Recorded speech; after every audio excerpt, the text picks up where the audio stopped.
السلام علیکم سامعین، 10 ذی القعدہ کی تاریخ شروع ہو چکی ہے، 8 مئی ہے۔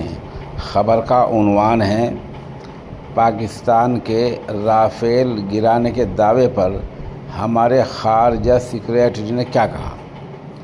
پاکستان کے وزیر دفاع خواجہ آصف سمیت کئی پاکستانی رہنما یہ پروپیگنڈا کر رہے ہیں اور دعویٰ کر رہے ہیں کہ انہوں نے 3 رافیل گرا دیے ہیں۔ اسے لے کر ہمارے خارجہ سیکریٹری وکرم مسری نے کہا کہ جب صحیح وقت ہوگا تب ہم اس کا جواب دیں گے۔ جو دفتر سے جواب آنا ہے، جو صحیح جواب ہوگا، صحیح سمے پر اس کا صحیح جواب دیا جائے گا۔ اس کے بارے میں اسی وقت پوری اطلاع دی جائے گی۔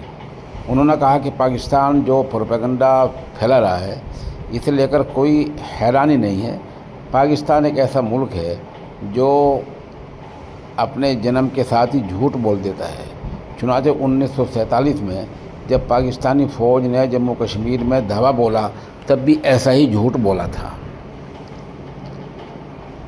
خارجہ سیکریٹری نے پاکستان کی اس دلیل کو سرے سے خارج کر دیا جس میں کہا گیا تھا کہ 7 مئی کو ہندوستانی حملوں میں صرف شہریوں کی موت ہوئی۔ انہوں نے سخت الفاظ میں کہا، ہم نے واضح کر دیا ہے کہ ہمارا نشانہ صرف دہشت گردوں کے ٹھکانے تھے، وہ ٹھکانے جہاں دہشت گردی پنپ رہی تھی، یہاں تک کہ جنازے میں بھی جہاں دہشت گردوں کو احترام کے ساتھ ودا کیا جاتا ہے۔ خارجہ سیکریٹری وکرم مسری نے کہا کہ نیلم جہلم باندھ منصوبے کو نشانہ بنانے کے الزام جھوٹے ہیں، من گھڑت ہیں۔ بھارت نے صرف دہشت گردی کی بنیاد اور اس کے ٹھکانے کو نشانہ بنایا ہے۔ خارجہ سیکریٹری نے کہا، پاکستان نے جموں کشمیر کے سکھ سماج پر ٹارگیٹ اٹیک کیا ہے۔ پونچھ میں ایک گرودوارے پر حملہ کیا اور سکھ سماج کے اراکین کو نشانہ بنایا۔